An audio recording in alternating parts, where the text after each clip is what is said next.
In April 2025, a multinational team of neuroscientists published what was supposed to end the debate.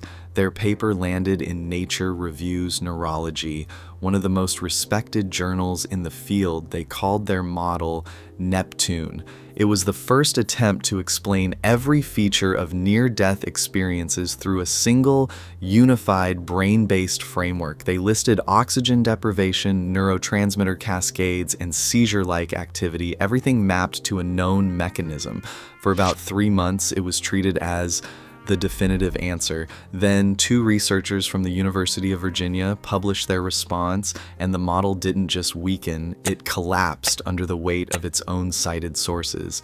NEPTUNE stands for Neurophysiological, Evolutionary, Psychological Theory, Understanding Near-Death Experience. Before you click away because you think this is another video about white tunnels and angels, hold on, because what this study accidentally revealed about the limits of neuroscience is one of the strangest things I've encountered in scientific literature. The model had an answer for everything: heart stops, oxygen drops, carbon dioxide spikes. The brain goes into a kind of chemical meltdown. Serotonin was said to produce the visions, endorphins were said to produce the peace, dopamine was said to make the whole thing feel realer than waking life. A brain region called the temporoparietal junction, where the temporal and parietal lobes meet near the back of your skull, was said to generate the sensation of floating outside your own body.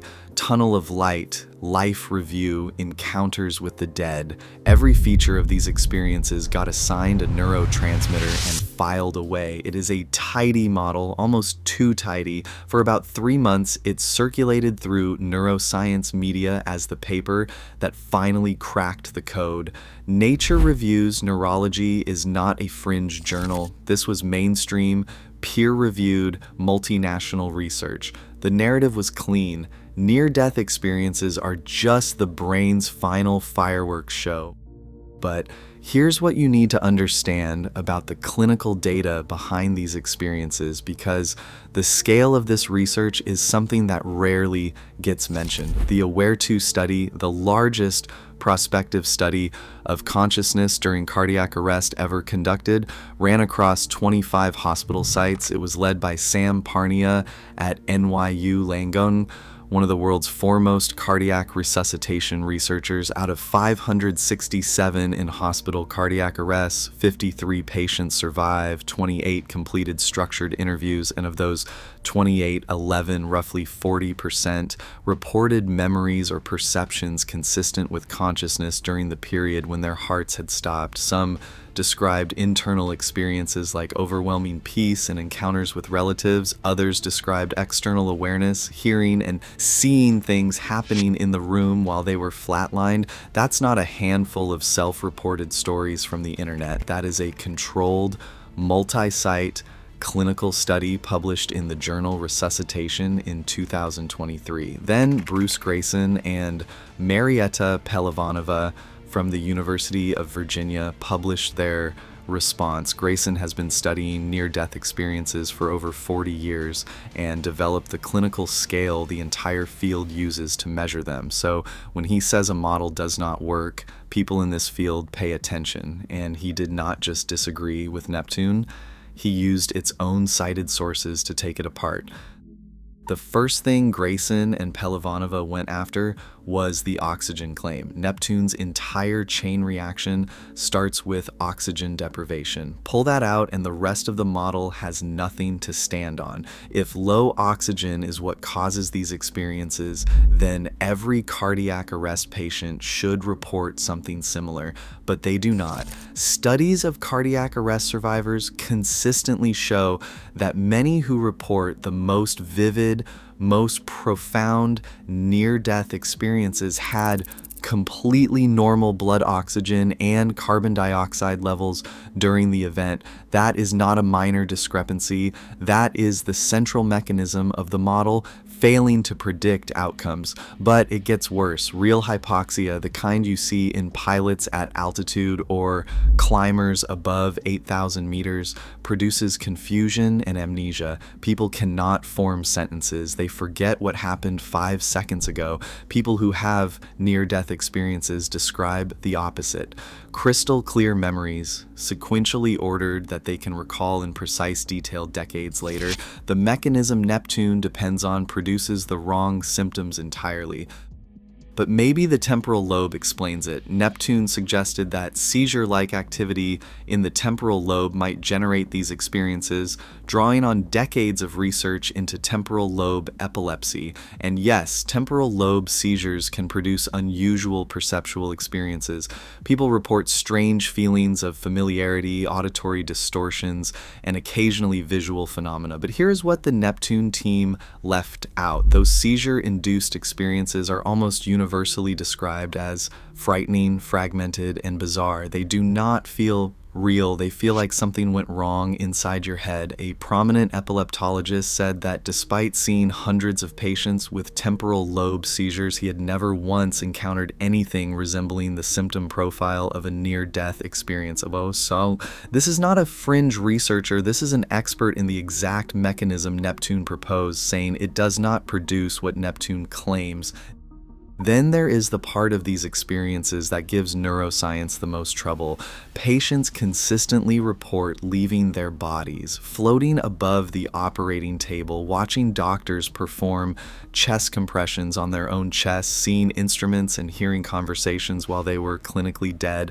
NEPTUNE's explanation was the temporoparietal junction. The paper pointed to studies where electrical stimulation of this brain region produced what researchers labeled out-of-body experiences.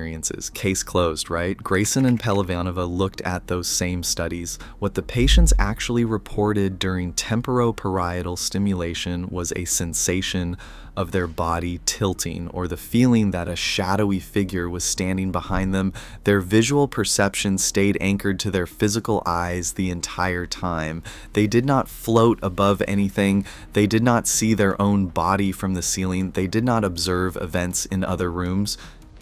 And here's the critical line from the University of Virginia response. There is no evidence that electrical brain stimulation has ever produced accurate perception of anything not visible to the physical eyes. No perception that persists when the eyes are closed. No perception from an out-of-body vantage point. Those are all defining features of spontaneous, near-death, out-of-body experiences, and no lab has ever reproduced them. Then there are the verified cases. A cardiac surgeon described his own emergency surgery from outside his body, with details his surgical assistant later confirmed. Patients who accurately reported conversations happening in hallways they could not see, involving people they did not know were present. These are not anecdotes from a New Age bookshop. These are cases documented in peer-reviewed medical literature.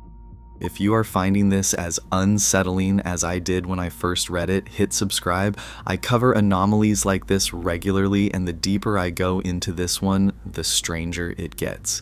NEPTUNE had one more card to play, the death surge. In recent years, several studies have recorded bursts of electrical activity in the brains of dying patients and animals. These EEG surges were treated as potential smoking guns, evidence that the brain generates one final, complex experience as it shuts down. NEPTUNE cited these studies heavily. Grayson and Pelavanova checked the original data. In every study NEPTUNE cited, the patients still had beating hearts when the electrical activity was recorded. They were not clinically dead. The surges occurred before cardiac arrest, not during it. But the truly devastating finding came from the AWARE-2 study.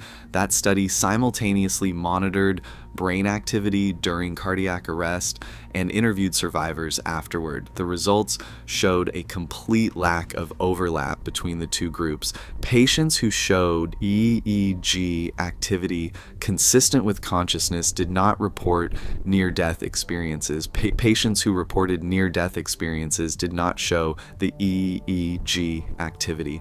The biomarker NEPTUNE relied on was, in the words of the researchers, evidence for the exact opposite of what NEPTUNE claimed.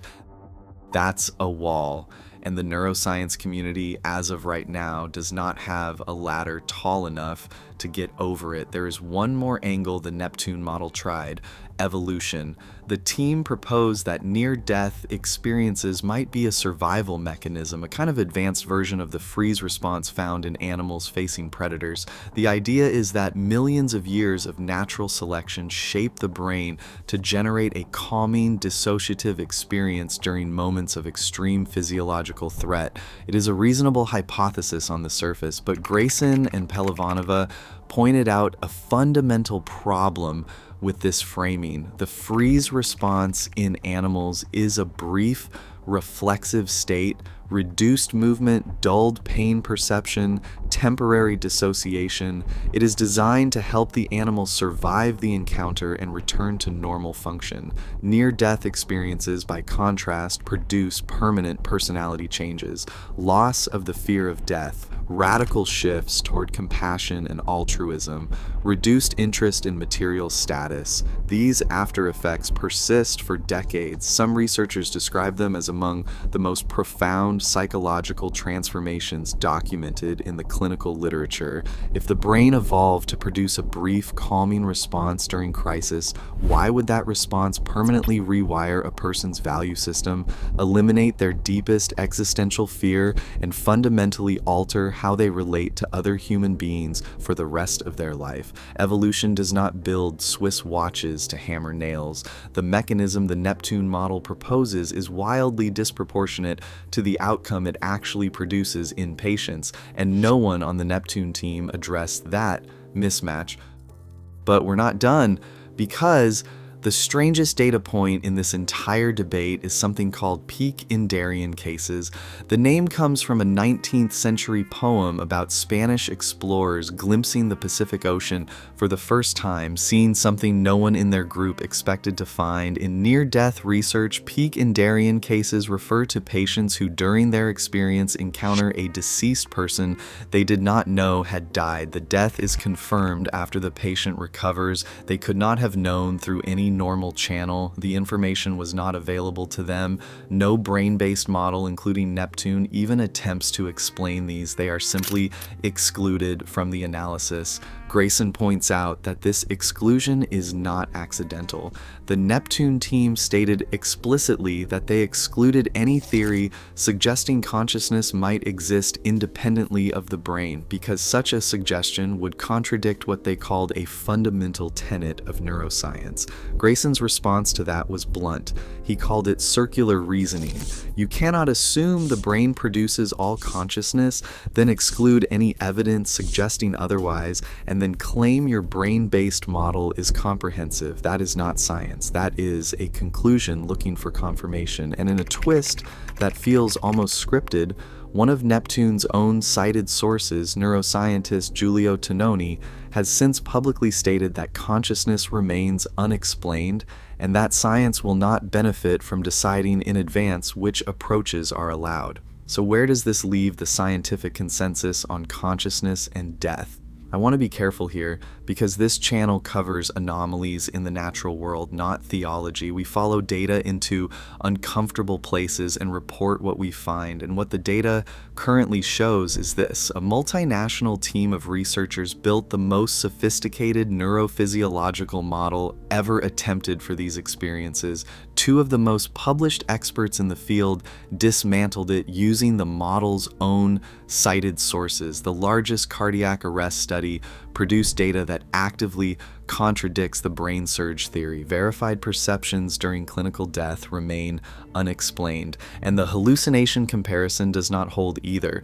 Neurological hallucinations almost always involve a single sense. You might see things, you might hear things. Near-death experiences involve sight, sound, sensation, and presence simultaneously in a coherent narrative that permanently changes personality during a period when the brain should not be generating any experience at all. The NEPTUNE authors themselves admitted in their paper that they could not identify which processes are necessary or sufficient to trigger these experiences. Something happened to these patients. The data is clear on that, but no known mechanism of the human brain can account for what they describe. and the researchers who tried hardest to find one ended up demonstrating why it cannot be found within current models. That is not a spiritual claim, that is a scientific one, and it is one that the field of neuroscience has so far been unable to answer. If you want to see where this research leads next, the video on screen covers another data set the scientific community has been quietly trying to explain away. I'll see you there.